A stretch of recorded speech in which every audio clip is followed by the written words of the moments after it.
ಅಮೃತ, ನೀನ್ ಹೀಗೆ ಹಿಂಸೆ ಪಡ್ತಾ ಇರೋದನ್ನ ನೋಡ್ತಾ ಇದ್ರೆ ಹೇಳ್ಕೊಳ್ಳೋದಕ್ಕಾಗದೇ ಇರೋಷ್ಟು ಸಂತೋಷ ಆಗ್ತಾ ಇದೆ. ಇನ್ನ ನಿನ್ನ ಇದರಿಂದ ಯಾರು ತಪ್ಪಿಸೋದಕ್ಕೆ ಸಾಧ್ಯ ಇಲ್ಲ. ಇನ್ನು ಸ್ವಲ್ಪ ಹೊತ್ತಲ್ಲೇ ನೀನು ಪ್ರಜ್ಞೆ ತಪ್ತೀಯ. ಆಮೇಲೆ ಅವ್ರು ಬಂದು ಆ ಗರುಡ ದೇವರಿಗೆ ನಿನ್ನ ಬಲಿ ಕೊಡ್ತಾರೆ. ನಿನ್ನ ಅಂತ್ಯ ನನ್ನ ಅಭಿಷೇಕ.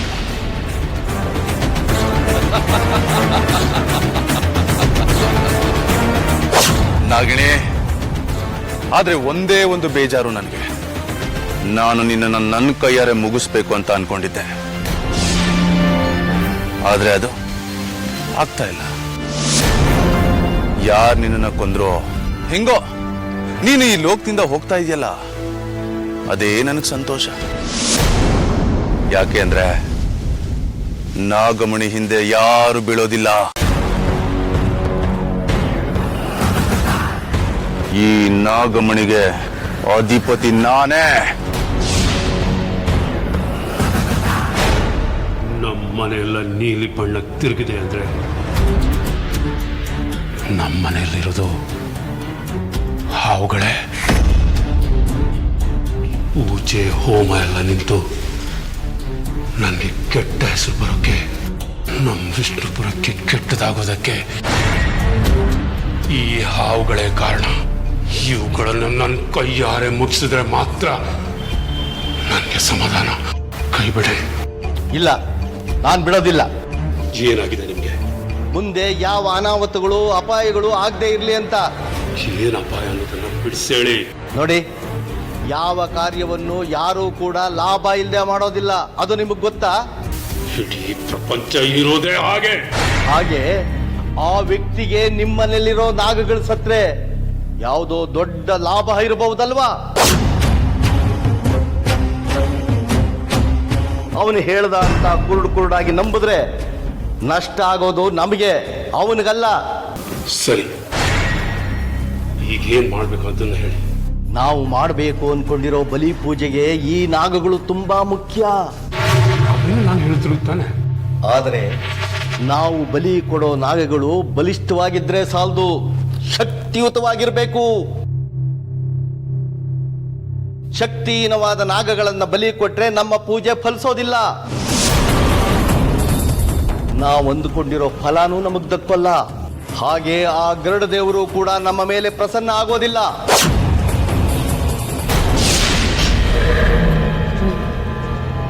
ಇವನಲ್ಲಿ ಏನೋ ಶಕ್ತಿ ಇರೋದಂತೂ ನಿಜ. ಅರ್ಜುನ್ ಅಮೃತನ ನಾನು ಹೊರಗಡೆ ಕಳಿಸಿದ್ರೆ ನಾನು ಇವ್ರನ್ನ ಉಳಿಸ್ಕೋಬೋದು. ಆದರೆ ಹೇಗೆ? ಮನೆ ತುಂಬ ನಾಗದಾಳ ಬೇರಿನ ಹೊಗೆ ತುಂಬಿದೆ. ಇದನ್ನು ನಿವಾರಣೆ ಮಾಡ್ತಾ ಇದ್ರೆ ಇವನಿಗೆ ಪ್ರಜ್ಞೆ ಬರಲ್ಲ. ಸರಿ, ಅದಕ್ಕೇನ್ ಮಾಡ್ಬೇಕೀಗ? ಮೊದಲು ಹೊಗೆ ಎಲ್ಲ ಹೊರಗೋಗ್ಲಿ. ಹೊಗೆ ಹೊರಗಡೆ ಹೋದ್ರೆ ನಾಗಗಳು? ಇವು ನಾಗಗಳು ಅಂತ ಗೊತ್ತಾಯ್ತು ತಾನೇ. ಮುಂದೆ ಏನ್ ಮಾಡಬೇಕು ಅಂತ ನಾನು ಹೇಳ್ತೀನಿ. ಅಲ್ಲಿವರೆಗೂ ನೀವು ಸಮಾಧಾನವಾಗಿರಿ. ಅರ್ಚಕರೇ, ನಾನು ನಿಮ್ಮನ್ನು ನಂಬಿದ್ದೀನಿ. ಏನ್ ಮಾಡ್ತೀರೋ ಮಾಡಿ. ಹೋದ್ರೆ ಮೊದಲೇ ಹೇಳ್ತೀನಿ, ನೆನ್ಪಿಟ್ಕೊಳ್ಳಿ. ಏನಾದ್ರೆ ಹೆಚ್ಚು ಕಡಿಮೆ ಆದ್ರೆ ನಿಮ್ಮನ್ನು ಬಲಿ ಕೊಡಕ್ಕೂ ಹಿಂದೆ ಮುಂದೆ ನೋಡಲ್ಲ. ನಾನು ಮಾಡ್ತಿರೋದು ನಿಮ್ಮ ಒಳ್ಳೇದಕ್ಕೆ. ಅದಕ್ಕೆ ನಾನು ಸಮಾಧಾನದಿಂದಿರೋದು. ಪ್ರಯೋಗಿಸಿ ಉಳಿದಿರೋ ಗಂಧ ನೆಲ್ಲಿಟ್ಟಿದ್ದೀರಿ. ಅಲ್ಲೇ ಉಯ್ಯಾಲ ಮೇಲೆ ಇದೆ.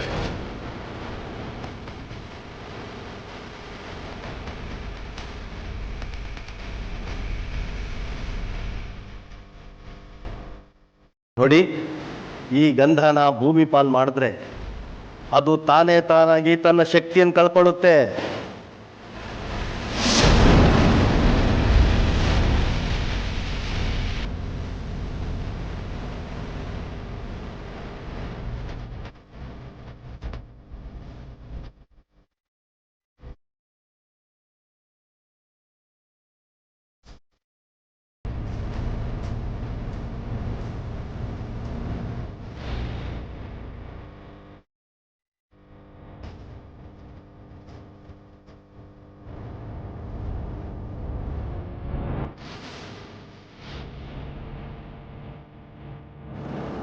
ಪರಮೇಶ್ವರ, ಹೇಗೋ ನನ್ನನ್ನು ಕಾಪಾಡ್ಬಿಟ್ಟೆ. ಹೇಗಾದ್ರೂ ಮಾಡಿ ನನ್ನ ಅರ್ಜುನ್ ಅವ್ರನ್ನ ಈ ಮನೆಯಿಂದ ಕರ್ಕೊಂಡು ಹೋಗ್ಬೇಕು. ಅರೆ ಇದೇನಿದು? ಇದಕ್ಕಿದೆ ಹೊಗೆ ಕಡಿಮೆ ಆಗ್ತಿದೆ. ಮನೇಲಿ ಏನ್ ನಡೀತಾ ಇದೆ?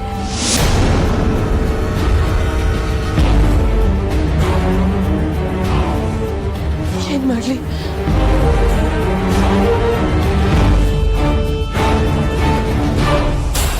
ಈಗ ಮೊದಲು ಆ ವ್ಯಕ್ತಿನ ಪರೀಕ್ಷೆ ಮಾಡಬೇಕು.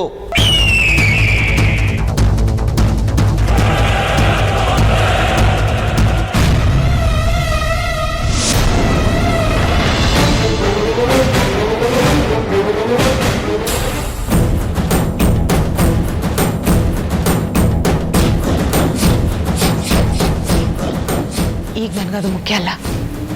ಅರ್ಜುನ್ ಅಮೃತನ ಕಾಪಾಡೋದೇ ಮುಖ್ಯ.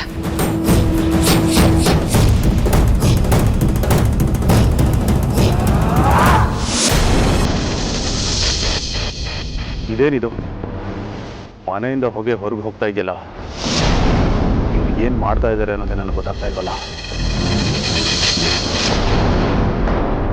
ಆ ನಾಗಿಣಿ ತಪ್ಪಿಸ್ಕೊಳ್ಳೋ ಪ್ರಯತ್ನ ಮಾಡ್ತಾ ಇದ್ದಾಳೋ ಅಥವಾ ಇವರೇ ಹೋಗಿ ನಮ್ಮ ಮನೆಯಿಂದ ಹೊರಗಡೆ ಬಿಡ್ತಾ ಇದ್ದಾರೋ ಗೊತ್ತಾಗ್ತಾ ಇಲ್ಲ.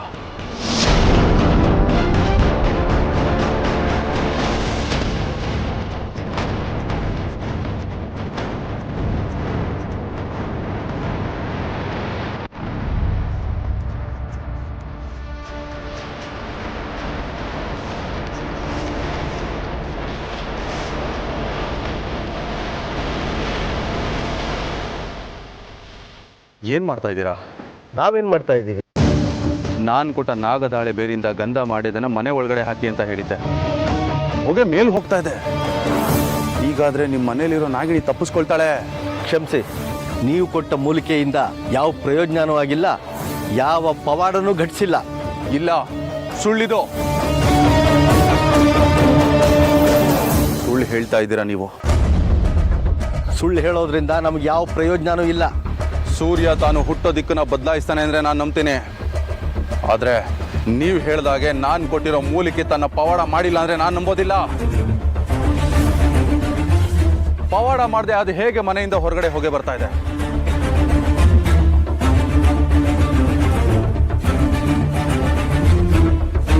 ನೀವೇನೋ ತಪ್ಪು ಮಾಡಿದ್ದೀರಾ. ಇಲ್ಲ, ನಾವೇನು ತಪ್ಪು ಮಾಡಿಲ್ಲ. ಇದನ್ನ ನಾನು ನಂಬೋದಿಲ್ಲ. ನೀವು ನಂಬಿದ್ರು ನಂಬದೇ ಇದ್ರು ನಾವು ಹೇಳ್ತಾ ಇರೋದು ಸತ್ಯ.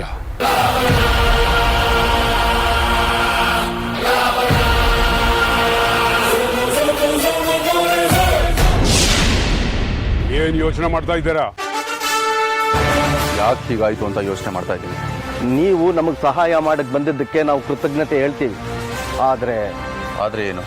ವಿಷ್ಣುಪುರ ಹೇಳಿ ಕೇಳಿ ಯಾವ ಸ್ಥಿತಿಯಲ್ಲಿದೆ ಅನ್ನೋದು ನಿಮಗೆ ಗೊತ್ತು. ಅದಕ್ಕೆ ತಾನೇ ನಾನು ನಿಮಗೆ ಸಹಾಯ ಮಾಡೋದಕ್ಕೆ ಬಂದಿದ್ದು.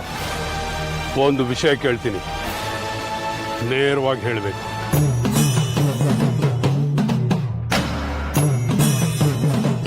ಕೇಳಿ. ಆ ನಾಗಿನಿನ ಹಿಡಿಯೋಕೆ ನೀವು ಯಾಕೆ ನಮ್ಗೆ ಸಹಾಯ ಮಾಡ್ತಾ ಇದ್ದೀರಾ?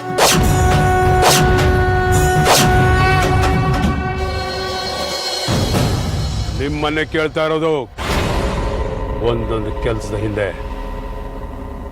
ಒಂದೊಂದು ಲಾಭ, ಒಂದೊಂದು ಉದ್ದೇಶ ಇರುತ್ತೆ. ನೀವು ಯಾವ ಲಾಭ ಉದ್ದೇಶ ಇಟ್ಕೊಂಡು ಈ ಕೆಲಸ ಮಾಡ್ತಾ ಇದ್ದೀರಾ?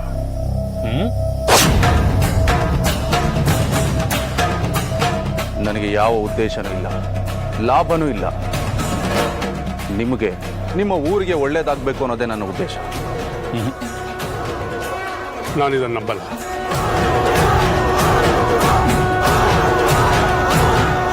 ಹೌದು ಇದೆ, ಆದರೆ ಅದನ್ನು ಹೇಳಬೇಕು ಅಂದರೆ ಸೂಕ್ತವಾದ ಸಮಯ ಸಂದರ್ಭ ಬರಬೇಕು.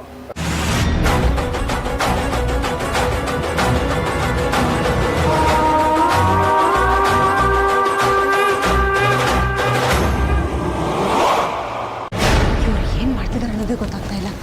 ಅವ್ರ ಮನೆ ಒಳಗಡೆ ಬರೋದ್ರೊಳಗೆ ಇವ್ರನ್ನ ಮನೆಯಿಂದ ಆಚೆ ಕಳಿಸ್ಬೇಕು.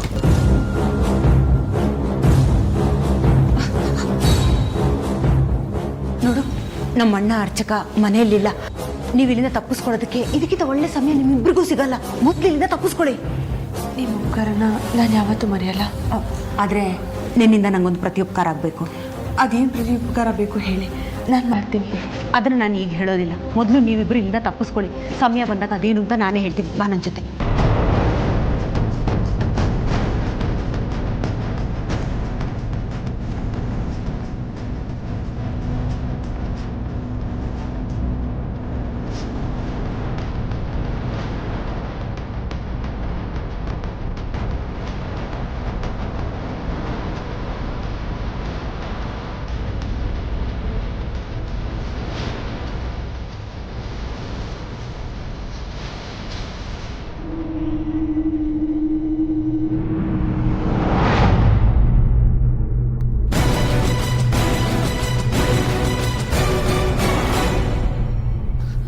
ಅರ್ಜುನ್ ಅವರೇ, ಇವ್ರನ್ನ ಈ ಸ್ಥಿತಿಯಲ್ಲಿ ನನ್ನಿಂದ ನೋಡೋದಕ್ಕಾಗ್ತಾ ಇಲ್ಲ. ನಿನ್ನ ಸ್ಥಿತಿ ಏನು ಅನ್ನೋದು ನನಗೆ ಗೊತ್ತು. ಆದರೆ ಇದೊಂದು ಸಹಾಯ ಬಿಟ್ಟು ಇನ್ಯಾವ ಸಹಾಯನೂ ಮಾಡೋ ಸ್ಥಿತಿಲಿ ನಾನಿಲ್ಲ. ಅರ್ಜುನ್ ಅವರೇ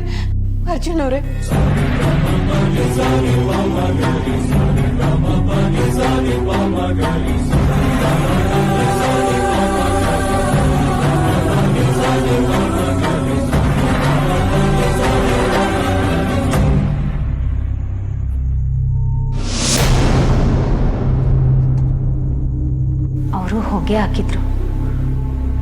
ಈಗ ಅರ್ಜುನ್ ಪರಿಸ್ಥಿತಿ ಹೇಗಿದೆ ನೋಡೋಣ.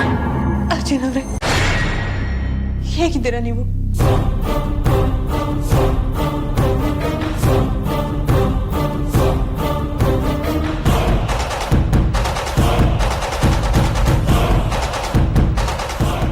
ನಾಗದಾಳು ಬೇರಿನಿಂದ ಹೀಗೆ ಪ್ರಜ್ಞೆ ಕಳ್ಕೊಳ್ಳೋದು ನಾಗಗಳು ಮಾತ್ರ. ಆ ಬೇರಿನ ಗಂಧದಿಂದ ನಾನು ಆ ಸ್ಥಿತಿಗೆ ತಲುಪಿದ್ ಸರಿ. ಆದರೆ ಅರ್ಜುನ್ ಅವ್ರು ಯಾಕೆ ಈ ಸ್ಥಿತಿಗೆ ಬಂದರು ಅನ್ನೋದು ನನಗೆ ಗೊತ್ತಾಗ್ತಾ ಇಲ್ವಲ್ಲ.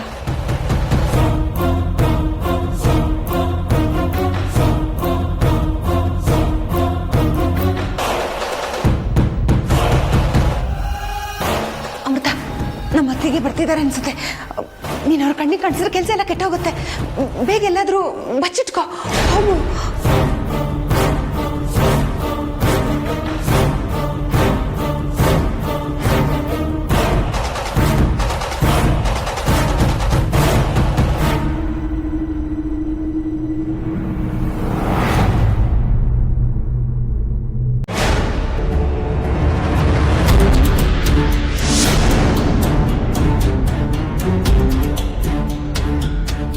ಸೌಪರ್ಣಿಕ, ಅರ್ಜುನ್ ರೂಮ್ ಬಾಗ್ಲಿ ಯಾಕೆ ತೆಗ್ದೆ?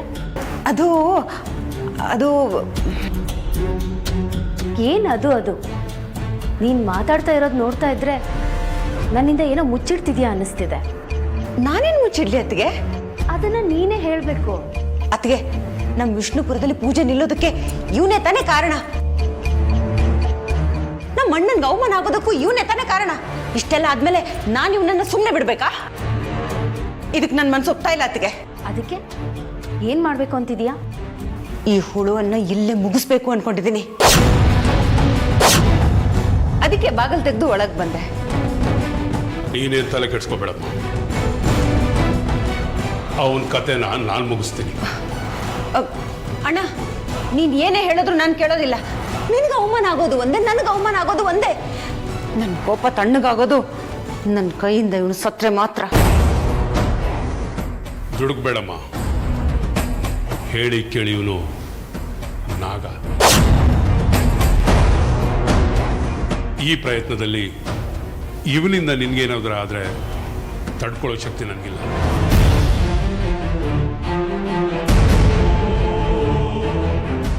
ಅಯ್ಯೋ, ಅರ್ಜುನ್ ಅವರನ್ನ ಇವ್ರು ನಾಗ ಅಂದ್ಕೊಂಡಿದ್ದಾರೆ.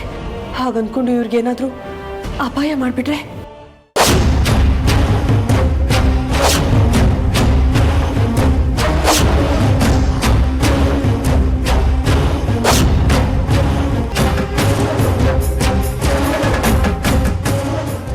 ಹರಣಿ,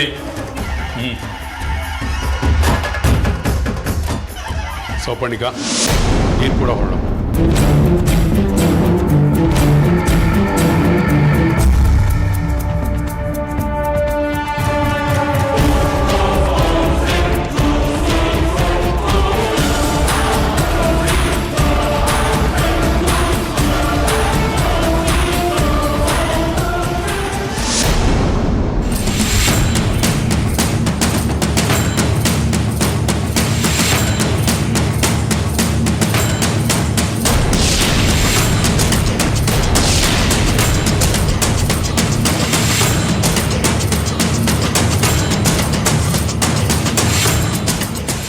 ಅರ್ಜುನ್ ಅವರನ್ನ ಬಂಧನದಿಂದ ಮುಕ್ತ ಮಾಡಿದ್ದಾರೆ.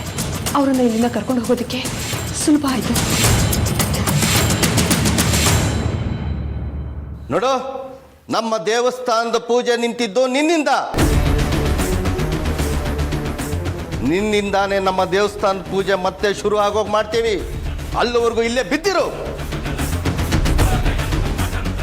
ಅಷ್ಟು ಸುಲಭವಾಗಿ ನಿನಗೆ ಮುಕ್ತಿ ಸಿಗೋದಿಲ್ಲ. ನಿನ್ನಿಂದ ನಾನು ಅನುಭವಿಸಿದ ನೋವು, ಹಿಂಸೆ, ಅವಮಾನ ಎಲ್ಲದಕ್ಕೂ ಲೆಕ್ಕ ಚುಕ್ತ ಮಾಡ್ತೀನಿ.